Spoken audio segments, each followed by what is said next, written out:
for 2019 season from 7,511 per quintal in 2018.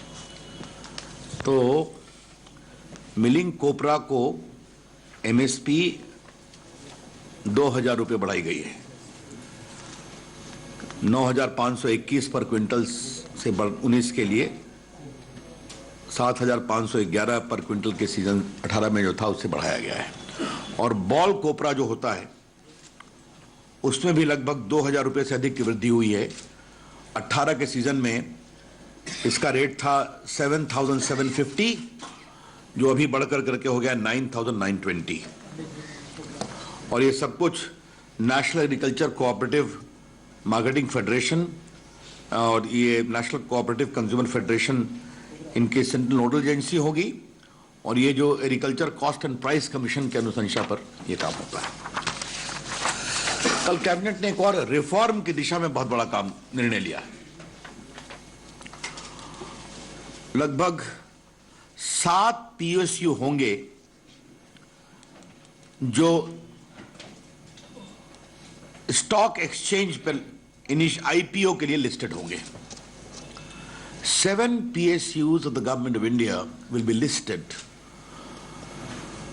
on the stock exchange through the IPO route to unlock their potential to enhance their value. 7 जो सार्वजनिक उपक्रम हैं वो IPO के माध्यम से नेशनल स्टॉक एक्सचेंज पर लिस्टेड होंगे ताकि उनकी सही वैल्यू ट्रेड हो, शेयर का आदान प्रदान हो। ये इसकी सोच है। जो 7 PSUs हैं उनके मैं नाम बताता हूं। Telecommunication consultant India limited IPO route, RailTel corporation of India limited IPO route, national seed corporation of India again IPO route, Tehri hydro development corporation IPO route, water and power consultancy services IPO route, FCI Aravali gypsum and minerals limited IPO route और Kudremukh iron ore company ये भी IPO root है। तो बाकी आपको press release में मिल जाएगा। लेकिन ये रिफॉर्म के दिशा में बहुत ही प्रभावी कदम उठाया है केंद्रीय कैबिनेट ने कि 7 PSU अब नेशनल स्टॉक एक्सचेंज में लिस्टेड होंगे टू द IPO रूट। मित्रों, कल कैबिनेट ने कुछ बड़े महत्वपूर्ण फैसले किए हैं। पहला फैसला है जो पॉस्को में फार रीचिंग अमेंडमेंट हुआ है। आपको मालूम है POCSO protection of children from sexual offences act 2012, इसको हम पॉस्को कहते हैं कि बच्चों को सेक्सुअल हमले से बचाया जाए। Children should be safeguarded from becoming the victim of sexual aggression। ये इसकी पूरी सोच रही है। इसलिए हम सेक्शन 4, 5, 6, 9, सेक्शन 14, 15 एंड सेक्शन 42 इन सबों में बहुत बदलाव कर रहे हैं। इन सबों में हम लोगों ने पूरे ये दंड के अवधि को बढ़ाया है। The punishment has been also enhanced। और एक जो और बात है कि देश में एक बहुत दुर्भाग्यपूर्ण बात चल रही थी कि कई बार बच्चों में हार्मोन्स वगैरह एडमिनिस्टर कर करके attempts were been made to make them artificially major, उसको भी सेक्शन 9 में बहुत गहरा ऑफेंस बनाया गया है।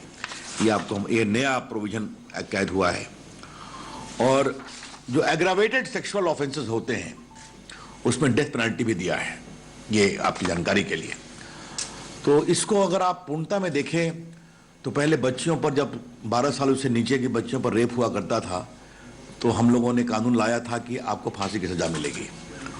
और दूसरा, जो बच्चों के साथ बाकी जो अननेचुरल ऑफेंसेस होते हैं उसको भी काफ़ी मजबूत किया गया है। One thing more which this whole provision incorporates is to stop communication of pornographic material containing child pornography। Electronic form में अगर कोई इस तरह का कमर्शियल पर्पसेस के लिए या बाकी पर्पसेस के लिए इसको ट्रेडिंग करने की कोशिश करता है तो उसके खिलाफ भी बहुत सख्त कार्रवाई होगी। तो it's a very wholesome initiative of the government of India, whereby the entire POSCO architecture is not only being strengthened, but also enlarged so that artificial medicines, hormones, etc. should not be abused to kill the childhood of a child for extraneous purposes. और दूसरी बात जो मैंने बताया pornographic material के बारे में, तो ये कल कैबिनेट ने इंडियन सिस्टम ऑफ मेडिसिन के लिए भी एक बड़ा काम किया है।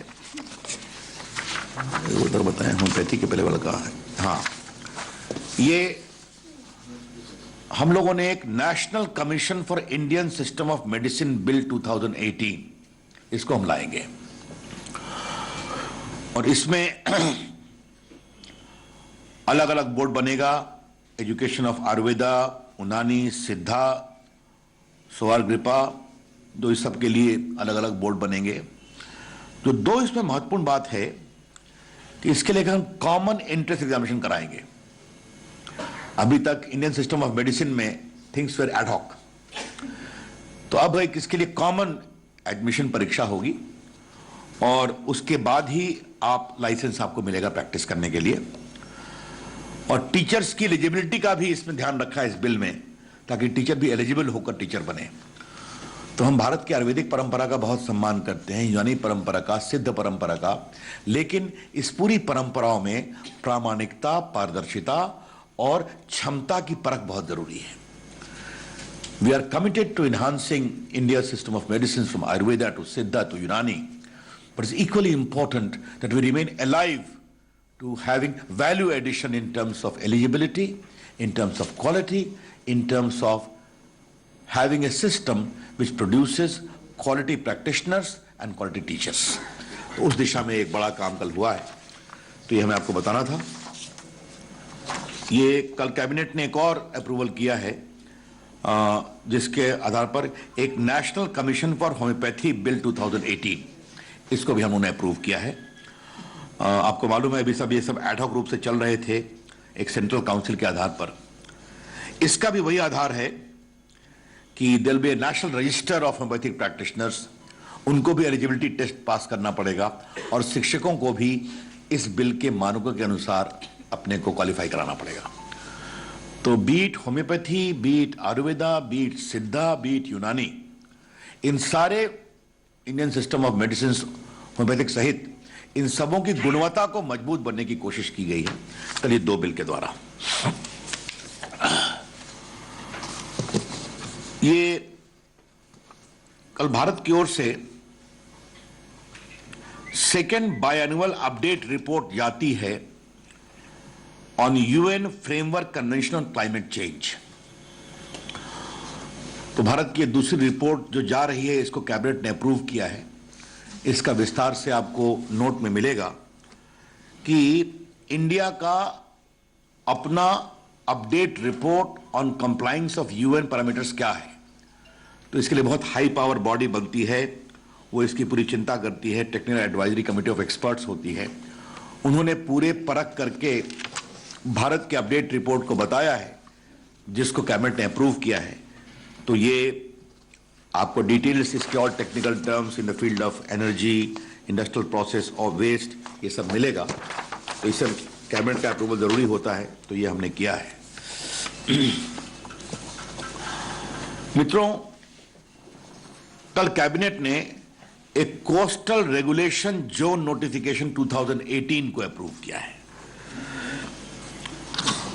आपको मालूम है कि कोस्टल रेगुलेशन जोन का लास्ट नोटिफिकेशन आज से लगभग 8 साल पहले 2011 में हुआ था। ये कोस्टल रेगुलेशन नोटिफिकेशन जो होता है ये कोस्ट के ट्रीटमेंट के पैरामीटर्स को तय करता है। कहां मकान बनेगा, क्या सेफ्टी होगी, बीच की क्या सेफ्टी होगी, जो छोटे आइलैंड्स हैं उनके बारे में क्या क्या कार्यक्रम होंगे। तो they become a kind of a well recognised standard to permit tourism, conservation, climate conservation, also construction. तो इस बार कई जगह से मांग आई थी, तो रिप्रेजेंटेशन करने के बाद, सब कुछ देखने के समझने के बाद, हम लोगों ने भारत सरकार की ओर से एक शैलेश नायक कमेटी बनाई थी। ये Shailesh Nayak secretary ministry of earth sciences थे। उन्होंने पूरे मामले को देखा है और देखने के बाद जो रिपोर्ट आई है उसके आधार पर कल का नोटिफिकेशन इशू हुआ है, तो ये आपको एक विस्तार से मिलेगा। बाकी बायोटेक्नोलॉजी के क्षेत्र में क्यूबा और कोरिया के साथ हम लोगों ने एक नया MOU किया है, उसका भी विस्तार से आपको मिलेगा। एक बहुत ही महत्वपूर्ण स्पेस पर गगनयान, कल भारत के स्पेस टेक्नोलॉजी में उपलब्धि का बहुत बड़ा दिन बना है। कैबिनेट का एक फैसला, जिसमें कैबिनेट ने Indian human space flight initiative Gaganyaan programme को अपनी सहमति दी है। यह गगनयान प्रोग्राम है जिसमें हम 3 मेंबर क्रू को 7 दिन तक स्पेस पे भेजेंगे। इसके टोटल फंड की रिक्वायरमेंट होगी 10,000 करोड़, जिसको कैबिनेट ने अप्रूव किया है। और जो इसमें हम national effort in collaboration with industry, academia, other scientific agencies, laboratories and stakeholder along with ISRO, इसलिए हम इसको सभी स्टेक होल्डर को इन्वॉल्व करेंगे। 10,000 करोड़। और आपको मुझे बताते हुए हर्ष हो रहा है कि इस दिशा में ISRO इसके रिस्पॉन्सिबल होगा, the flight hardware through industry etcetera extra. हमारी कोशिश है कि first human space flight demonstration is to be completed within 40 days of the announcement. तो हम कोशिश करेंगे कि 40 दिन के अंतर्गत हम पहला पायलट इनिशिएटिव देश के सामने प्रस्तुत कर सकें। लेकिन ये भारत की, in fact I would feel that yesterday's decision is a great decision in pursuit of India's space autonomy. Space के क्षेत्र में भारत की स्वायत्तता के मामले में ये बहुत ही सर इंग्लिश में बता देते। भाई मैंने 40 डेज का 40 months, I stand corrected, I stand corrected. English में बता देते। 3 member group for 7 days English में। What is the... This Gaganyaan program is a great program in pursuit of India's space autonomy, which is designed to carry about 3 human beings for a period of minimum 7 days in the space, along with the support of the academia, the scientific community, the industry, and the ISRO. And it will be launched within 40 months after the approval. Therefore, it is a great initiative to enhance India's space power. आपको पता ही है कि भारत की space ताकत को आज दुनिया भी बहुत इसको एक प्रकार से अप्रिशिएट करती है कि बहुत सारे बाकी कंट्री के सैटेलाइट भी हमारे सिस्टम से आजकल छोड़े जाते हैं। लेकिन ये पहली बार हम 3 इंसान को भेज रहे हैं, ये एक बड़ी पहल है। तो हमने कहा हम आपको उसकी जानकारी दे दें। तो मित्र, कैबिनेट के ये सारे फैसले थे, मैंने आपको बता दिया। इसका रिटन नोट आपको मिल जाएगा। और शायद आपको लगेगा कि जितने महत्वपूर्ण फैसले थे तो रात के 10 बजे हम प्रेस कॉन्फ्रेंस करते तो शायद आपको कठिनाई होती, इसलिए इसको रोका ताकि आज आपसे विस्तार से बात कर सकें। धन्यवाद। सर, फार्म डिस्टेंस पे किसी पैकेज के ऊपर कोई